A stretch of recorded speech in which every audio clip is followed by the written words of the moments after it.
ಮಂಗಳವಾರ ಸಿದ್ದರಾಮಯ್ಯನವರಿಗೆ ಮಂಗಳಕರವಾದ ದಿನ.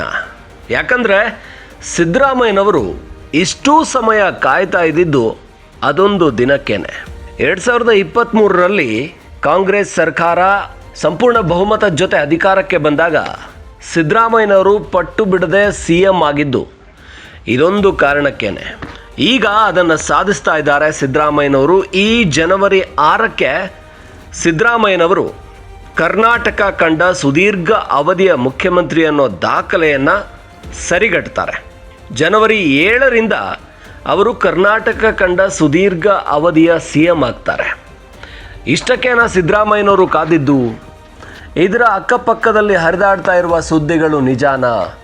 ಯಾಕಂದರೆ DK ಆಪ್ತರು ಜನವರಿ 6ಕ್ಕೆ DK ಶಿವಕುಮಾರ್ CM ಆಗ್ತಾರೆ ಅನ್ನುವಂಥ ಹೇಳಿಕೆಗಳನ್ನು ಕೊಟ್ಟಿದ್ದರು. ಅಂದರೆ ರಾಮನಗರ ಶಾಸಕ ಇಕ್ಬಾಲ್ ಹುಸೇನ್ ಕೊಟ್ಟಿದ್ದ ಹೇಳಿಕೆ. ಹಾಗೆ DK ಆಪ್ತ ಬಳಗ ಕಾಯ್ತಾ ಇರೋದು ಕೂಡ ಈ ಅವಧಿಯಲ್ಲೇ DK CM ಆಗ್ತಾರೆ ಅನ್ನೋದು. ಅಂದರೆ ಸಿದ್ದರಾಮಯ್ಯನವರು ಬಯಸಿದ್ದು ಇಷ್ಟೇನಾ? ಹಾಗಾದರೆ ಜನವರಿ 6ಕ್ಕೆ ದೇವರಾಜ ಅರಸು ಅವರ 7 ವರ್ಷ 238 ದಿನಗಳ ಕಾಲ ಮುಖ್ಯಮಂತ್ರಿ ಆಗಿದ್ದಂತಹ ದಾಖಲೆಯನ್ನು ಸಿದ್ದರಾಮಯ್ಯನವರು ಸರಿಗಟ್ತಾರೆ. ಅಂದರೆ ಒಂದು ಅವಧಿಯಾಗಿ ಎರಡನೇ ಅವಧಿಯಲ್ಲಿ 2.5 ವರ್ಷ ಕಳೆದ ನಂತರ ಈ 238 ದಿನ 7 ವರ್ಷಗಳ ದಾಖಲೆ ಸರಿಸಮನೆ ಆಗ್ತಾ ಇದೆ. ಜನವರಿ 7ಕ್ಕೆ ಅವರು ಮುಖ್ಯಮಂತ್ರಿ ಆಗಿದ್ದರೆ ಸಿದ್ದರಾಮಯ್ಯನವರು ರಾಜ್ಯ ಕಂಡ ಸುದೀರ್ಘ ಅವಧಿಯ CM. ಇನ್ನು ಕರ್ನಾಟಕದ ಇತಿಹಾಸವನ್ನು ನೋಡೋದಾದರೆ ಇಲ್ಲಿ CMಗಳು ಒಂದು ಬಾರಿಯಾಗಿ ಎರಡನೇ ಅವಧಿಗೆ CM ಆಗೋಕ್ಕೆ ಅವಕಾಶ ಸಿಕ್ಕಿದ್ದೇ ಬಹಳ ಕಡಿಮೆ. ಇದು ಪಕ್ಕದ ತಮಿಳುನಾಡು, ತೆಲಂಗಾಣ, ಕೇರಳದಂಥ ರಾಜ್ಯಗಳಿಗೆ ಹೋಲಿಸಿದರೆ ಕರ್ನಾಟಕದಲ್ಲಿ ಅತ್ಯಂತ ಪ್ರಬುದ್ಧ ಮತದಾರರು, ಅತ್ಯಂತ ಪ್ರಬುದ್ಧ ಶಾಸಕರುಗಳು ಮುಖ್ಯಮಂತ್ರಿ ಆಯ್ಕೆಯಲ್ಲಿ ಭಾಳ ಎಚ್ಚರಿಕೆ ಹೆಜ್ಜೆಗಳನ್ನು ಇಟ್ಟಿದ್ದಾರೆ ಅಂತ ಅನ್ಬೋದು. ಇಲ್ಲಿ ಯಾವುದೋ ಒಂದು ಕುಟುಂಬ ಅಥವಾ ಯಾವುದೋ ಒಬ್ಬ ವ್ಯಕ್ತಿ ಪೂಜಿಸುವಂತಹ ರಾಜಕಾರಣ ನಡೆದಿಲ್ಲ ಅನ್ನೋದು ಇಲ್ಲಿ ಸ್ಪಷ್ಟ ಆಗ್ತಾ ಇದೆ. ಹಾಗಾಗಿನೇ ಬಹಳ ಮುಖ್ಯಮಂತ್ರಿಗಳು 2 ಅವಧಿಗೆ CM ಆಗಿರೋದೇ ಕಡಿಮೆ.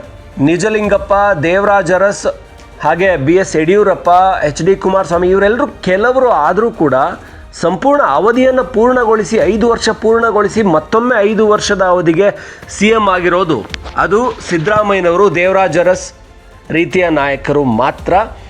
ಅತ್ಯಂತ ಹೆಚ್ಚು ಅವಧಿಗೆ CM ಆಗಿದ್ದಂತಹ ದಾಖಲೆಯನ್ನು ತನ್ನ ಹೆಸರಿಗೆ ಬರೆಸಿಕೊಳ್ಬೇಕು ಅಂತಾನೆ ಸಿದ್ದರಾಮಯ್ಯನವರು 2ನೇ ಅವಧಿಯಲ್ಲಿ CM ಆಗಬೇಕು ಅಂತ ಪಟ್ಟು ಹಿಡಿದ್ರು. 2ನೇ ಬಾರಿಗೆ CM ಆಗುವ ಅವಕಾಶವನ್ನು ಯಾವುದೇ ಕಾರಣಕ್ಕೂ ಬಿಟ್ಟು ಕೊಡಲ್ಲ ಅಂಥೇಳಿ 2023ರಲ್ಲಿ ಸರ್ಕಾರ ಅಧಿಕಾರಕ್ಕೆ ಬಂದಾಗ KPCC ಅಧ್ಯಕ್ಷರಾಗಿದ್ದ DK ಶಿವಕುಮಾರ್ ಅವರಿಗೆ CM ಸ್ಥಾನವನ್ನು ಬಿಟ್ಟುಕೊಡಲಿಲ್ಲ ಅಂತ ಕಾಂಗ್ರೆಸ್ ವಲಯದಲ್ಲಿ ಯಾವಾಗಲೂ ಚರ್ಚೆಗಳು ಆಗ್ತವೆ. ಅದು ಸತ್ಯನೇ ಆಗಿದ್ದರೆ ಖಂಡಿತ ಸಿದ್ದರಾಮಯ್ಯನವರು ಈ ದಾಖಲೆಯನ್ನು ಮಂಗಳವಾರ ಮುರಿದಿದ್ದಾರೆ. ಬುಧವಾರದಿಂದ ಅವರು ರಾಜ್ಯದ ಮಟ್ಟಿಗೆ ಸುದೀರ್ಘ ಅವಧಿಯ CM. ಆದರೆ ಸಿದ್ದರಾಮಯ್ಯನವರ ಆಸೆ ಇಷ್ಟಕ್ಕೆ ಕೊನೆಯಾಗುತ್ತಾ? ಇಷ್ಟೇನಾ ಸಿದ್ದರಾಮಯ್ಯನವರ ಆಸೆ ಅಂದರೆ ಖಂಡಿತ ಅಲ್ಲ. ಅವರ ಆಸೆ 2 ಅವಧಿಯನ್ನು ಪೂರ್ಣಗೊಳಿಸಬೇಕು, 10 ವರ್ಷದ ಮಟ್ಟಿಗೆ ನಾನು CM ಆಗಬೇಕು ಅನ್ನೋಂಥದ್ದಿದೆ. ಅದನ್ನು ಆ ಅವಧಿಯನ್ನು ಪೂರ್ಣಗೊಳಿಸೋದಕ್ಕೆ DK ಶಿವಕುಮಾರ್ ಬಿಡ್ತಾರಾ ಅನ್ನೋ ಪ್ರಶ್ನೆಗಳು ಚರ್ಚೆ ಆಗ್ತಾನೆ ಇರೋದು ಪವರ್ ಶೇರಿಂಗ್ನ ವಿಚಾರ. ಆದರೆ ಈಗ ಅಂತೂ ಸಿದ್ದರಾಮಯ್ಯನವರಿಗೆ ಇರುವಂಥ ಅವರ ಸ್ವಾಭಿಮಾನ, ಅವರಿಗಿರುವಂಥ ಆಸೆ ಇದೆಯಲ್ಲ, ಅದು ಯಾವುದೇ ಕಾರಣಕ್ಕೂ ನಾನು ಎಲ್ಲೇ ಹೋದರೂ ನಾನೇ ನಂಬರ್ 1 ಆಗಿರಬೇಕು ಅನ್ನೋದು, ಅದು ಅವರನ್ನು ಹೈಕಮಾಂಡ್ಗೆ ಹೋಗೋದಕ್ಕೂ ಬಿಡ್ತಾ ಇಲ್ಲ. ಅಂದರೆ ದೆಹಲಿ ರಾಜಕಾರಣಕ್ಕೆ ಹೋಗೋದಕ್ಕೂ ಬಿಡ್ತಾ ಇಲ್ಲ. ಅವರೇ ಹೇಳ್ತಾರೆ, ನಾನು 2 ಬಾರಿ ಲೋಕಸಭೆಗೆ ಸ್ಪರ್ಧೆ ಮಾಡಿದ್ದೀನಿ, ಆದರೆ ನನಗೆ ದೆಹಲಿ ರಾಜಕಾರಣದ ಆಸೆಗಳಿಲ್ಲ, ನಾನು ಕರ್ನಾಟಕದಲ್ಲೇ ಇರ್ತೀನಿ, ಇಲ್ಲೇ ನಾನು ರಾಜಕಾರಣವನ್ನು ಮುಗಿಸ್ತೀನಿ ಅಂತ.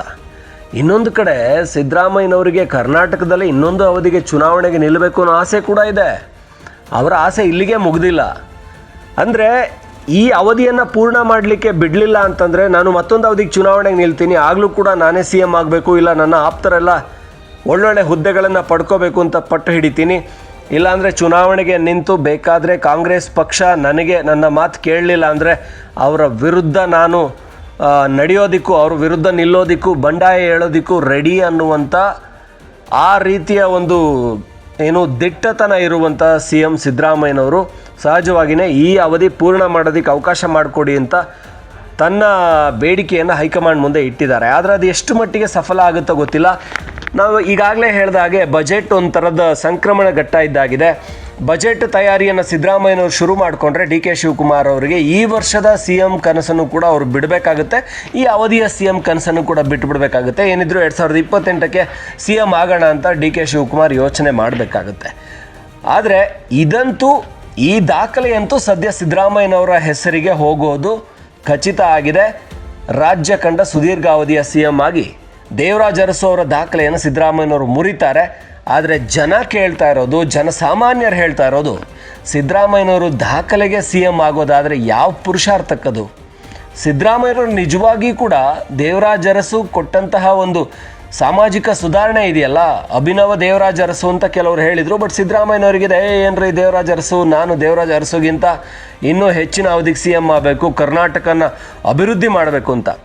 ಆದರೆ ಸಿದ್ದರಾಮಯ್ಯನವರು ಮಾಡೋದೇ ಅಭಿವೃದ್ಧಿ ಅಲ್ವಲ್ಲ. ಯಾಕಂದರೆ ಅವರು ಮಾಡೋದೆಲ್ಲ ಓಲೈಕೆನೇ. ಬಹುತೇಕ ಅವರು ಏನು ಅಲ್ಪಸಂಖ್ಯಾತರಿಗೆ ಒಂದಷ್ಟು ಏನು ಯೋಜನೆಗಳು ಕೊಡೋದು, ಅನುದಾನ ಕೊಡೋದು, ಈ ಗ್ಯಾರಂಟಿಗಳನ್ನು ಕೊಡೋದು, ಟಿಪ್ಪು ಜಯಂತಿಗಳನ್ನು ಮಾಡೋದು, ಈ ಥರ ಮಾಡ್ಕೊಂಡು ಹೋಗೋದೇ ದೇವರಾಜ ಅರಸು ಸಾಧನೆಗಳನ್ನು ಮೀರಿಸೋದಲ್ವಲ್ಲ. ದೇವರಾಜ ಅರಸು ಕೆಳ ವರ್ಗಗಳಿಗೆ, ಹಿಂದುಳಿದ ವರ್ಗಗಳ ನಿಜವಾದ ನಾಯಕ ಅಂದರೆ ದೇವರಾಜ ಅರಸು ಅಂತ. ಸಿದ್ದರಾಮಯ್ಯನವರು ಅದನ್ನು ಹೈಜಾಕ್ ಮಾಡ್ಕೊಂಡಿದ್ದಾರೆ. ಅಂದರೆ ನಾನು ಹಿಂದುಳಿದ ವರ್ಗಗಳ ನಾಯಕ ಅಂತ. ಇವತ್ತು ಜನರನ್ನು ಒಂದು ಅವಧಿಗೆ, 2 ಅವಧಿಗೆ, ಒಂದು 5 ವರ್ಷ 10 ವರ್ಷದ ಮಟ್ಟಿಗೆ ಜನರಿಗೆ ಒಂದಷ್ಟು ತುಪ್ಪ ಸವರಿ ಅವ್ರ ಮೂಗಿಗೆ ಒಪ್ಪಿಸ್ಬೋದು. ಆದರೆ ಬಾಯಿಗೆ ತುಪ್ಪ ಹಾಕಬೇಕು ಅಂತ ಹೇಳಿದರೆ ಅದು ದೇವರಾಜ ಅರಸು ಹಾಕಿದ್ರು ಅಂತ ಅನ್ನೋದು ಈಗಿನ ಏನು ಕಾಲದ ಜನರಿಗೆ ಗೊತ್ತಿಲ್ಲದೆ ಇರ್ಬೋದು. ಆದರೆ 70ರ ದಶಕದ ರಾಜಕಾರಣ ನೋಡಿದಂಥ ಜನರಿಗೆ ಗೊತ್ತಿದೆ ದೇವರಾಜ ಅರಸು ನಿಜವಾದ ತುಪ್ಪವನ್ನು ಬಾಯಿಗೆ ಹಾಕಿದ್ರು, ಮೂಗಿಗೆ ಸವರಿರಲಿಲ್ಲ ಅಂತ. ಸಿದ್ದರಾಮಯ್ಯನವರು ಎಲ್ರಿಗೂ ತುಪ್ಪದ ಘಮ ತೋರಿಸ್ತಾ ಇದ್ದಾರೆ ಅಷ್ಟೇ. ಈಗ ದಾಖಲೆಗೆ ಸಿ ಎಂ ಆಗಬೇಕು ಅಂತ ಅಂದ್ಕೊಂಡಿದ್ರೆ ಅವರ ದಾಖಲೆ ಅಂತೂ ಪೂರ್ಣ ಆಗಿದೆ. ಆದರೆ ಈಗ ಪೂರ್ಣ ಆದಮೇಲೆ, ಕರ್ನಾಟಕ ಕಂಡ ಸುದೀರ್ಘಾವಧಿಯ ಸಿ ಎಂ ಆದಮೇಲೆ ಬಿಟ್ಕೊಡ್ತಾರಾ ಹುದ್ದೆನ? ಅಥವಾ ಬಜೆಟ್ ನಾನೇ ಮಂಡಿಸ್ತೀನಿ, ಮುಂದಿನ 2.5 ವರ್ಷ ನಾನೇ ಅಂತ ಪಟ್ಟು ಹಿಡಿತಾರಾ? ಈ ಪ್ರಶ್ನೆಗಳು, ಈ ಕುತೂಹಲ ಸದ್ಯಕ್ಕೆ ಮುಂದುವರೆದಿದೆ.